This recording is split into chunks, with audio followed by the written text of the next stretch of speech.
नमस्कार, मैं air marshal Sanjeev Kapoor.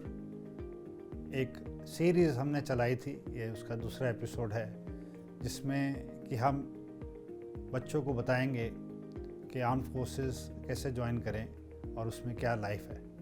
पिछले एपिसोड में हमने आपसे बताया था कि एयर फोर्स में आप कैसे ऑफिसर बन सकते हैं, और प्राइमरीली जो पिछली बारी बताया था वो आप एनडीए या सीडीएससी के तहत एयरफोर्स में ऑफिसर बन सकते हैं, और इन दोनों एंट्री से आपको परमानेंट कमीशन मिलती है। एनडीए के लिए 10+2 क्वालिफ़िकेशन चाहिए। इसमें अगर आपको पायलट बनना है तो आपके पास मैथ्स, फिज़िक्स एंड केमिस्ट्री होना चाहिए, ये अनिवार्य है। और अगर आपके पास मैथ्स, फिज़िक्स एंड केमिस्ट्री नहीं है तो आप पायलट के लिए नहीं अप्लाई कर सकते। कॉस्ट ऑफ रेपिटेशन के तहत मैं आपसे दोबारा ये कहना चाहूँगा कि जो सीडीएससी है और जो एनडीए है वो परमानेंट कमीशन है, बट ऐसा नहीं है कि अगर आपने इन दोनों में से किसी भी एग्ज़ाम में नहीं क्वालिफाई किया तो आप एयरफोर्स में नहीं जा सकते। इसके अलावा एक और एंट्री होती है एयरफोर्स में, उसको एफकैट बोलते हैं, एयरफोर्स कॉमन एंट्रेंस टेस्ट। और आज का ये जो एपिसोड है ये मैं आपको एफकैट के बारे में बताऊंगा। एफकैट एक शॉर्ट सर्विस कमीशन एंट्री है एंड एक बहुत ही पॉपुलर एग्ज़ाम होता है। ये एग्ज़ाम एक सीडेक करके ऑर्गेनाइजेशन है जो ये एग्ज़ाम कंडक्ट करती है। अब आप पूछेंगे कि सीडेक क्या है, तो ये इसकी फुल फॉर्म है centre for development of advanced computing. तो ये एक रिसर्च बेस्ड ऑर्गेनाइजेशन है एंड ये पुणे में स्थित है, और ये भारतवर्ष में बहुत संस्थाओं के लिए एग्ज़ाम्स कंडक्ट करती हैं, और ये R&D का भी काम करती है। ये ministry of electronics and telecommunications के नीचे आती है संस्था। तो जो सीडेक ऑर्गेनाइजेशन है ये पार्टिसिपेट करती है हमारे इन एग्ज़ाम्स करने के लिए। ये जो संस्था है इसकी एक अपनी वेबसाइट है, और ये आप लोग लॉगिन करके उसको चेक कर सकते हैं। ये पीरियडिकली एग्ज़ाम्स की डेट निकालती है, और इसमें बच्चों के लिए सारी इन्फॉर्मेशन रहती है कि किस डेट को एग्ज़ाम फॉर्म भरना है और किस डेट को इसकी वैलिडिटी रहेगी। ये एग्ज़ामिनेशन जो होता है ये बच्चों के लिए काफ़ी हैंडी रहता है। इसमें सारे डिसिप्लिन्स वो लिए जाते हैं। इसके अंदर सारी ब्रांचेस के लिए आपको सुविधाएं मिलती है ज्वाइन करने के लिए।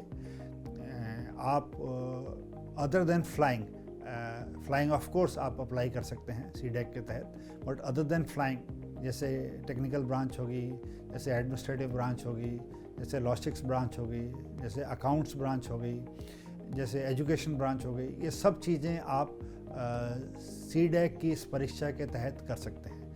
और ये सारी जो संस्थाएं हैं इसमें आपको शॉर्ट सर्विस कमीशन मिलती है। एज लिमिट आप जानना चाहेंगे इसमें क्या रहती है, तो एज लिमिट अगर आपको पायलट्स बनना है तो 20 से 24 साल के लिए इसको एज चाहिए, और बाकी सारी जो ब्रांचेस हैं टेक या नॉन टेक उसके लिए एज जो लिमिट है वो रिलैक्स्ड है। इस एग्ज़ामिनेशन में एफकैट में वो आप 26 साल तक बन सकते हैं। एडमिनिस्ट्रेशन में आपके पास air traffic controller, fighter controller की भी ऑप्शंस रहती हैं। अब आप जानना चाहेंगे सैलरी कितनी है, तो as a cadet at air force academy you get about 70,000 rupees as a salary. अब कई बच्चे प्रश्न पूछते हैं कि हमारे पास आर्ट्स हैं, ग्रेजुएशन में क्या हम पायलट बन सकते हैं? हाँ जी, आप बन सकते हो। आपने 10+2 में मैथ्स एंड फिज़िक्स लिया होना चाहिए तो आप। कई बच्चे पूछते हैं कि मैं पोस्ट ग्रेजुएट हूँ तो मैं क्या कर सकता हूँ? तो अगर आप पोस्ट ग्रेजुएट हैं तो आप एजुकेशन ब्रांच में अप्लाई कर सकते हैं। कई बच्चे मेरे से पूछते हैं जब मैं जाता हूँ कि हमारे पास कितने अटैम्प्ट्स रहेंगे एग्ज़ाम देने के लिए, तो ऐसा कुछ नहीं है। 20 से 24 की एज में आप जितनी बारी भी आपकी बारी बनती है आप ये एफकैट की परीक्षा लिख सकते हैं।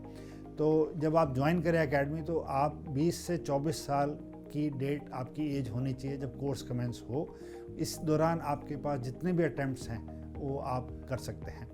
इसमें एक और ऑप्शन है, जिन बच्चों के पास कमर्शियल पायलट लाइसेंस है जो DGCA से है और वो 26 साल के हैं at the time of joining, वो भी air force academy as a pilot join कर सकते हैं।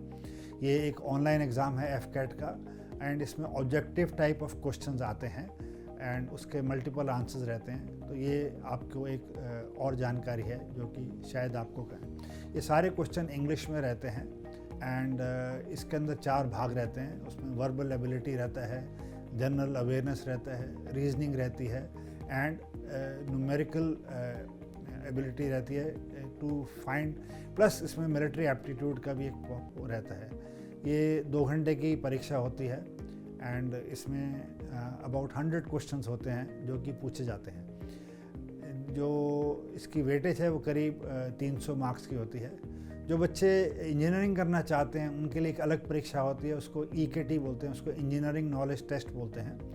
एंड ये परीक्षा जो ऑप्ट करते हैं ग्राउंड ड्यूटी टेक्निकल ब्रांच के लिए, सिर्फ उन्हीं के लिए ली जाती है ये परीक्षा। एंड ये इसमें 45 मिनट्स दिए जाते हैं और 50 क्वेश्चन आपसे पूछे जाते हैं। इसकी सारी गाइडलाइंस, क्या प्रश्न रहते हैं, क्या वो रहते हैं, ये ऑनलाइन अवेलेबल है।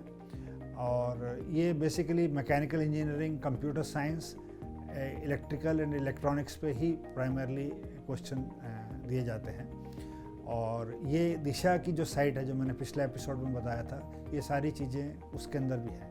एक FCAT का सेल है जो वायुसेना मुख्यालय में है और एक CDAC पुणे में है।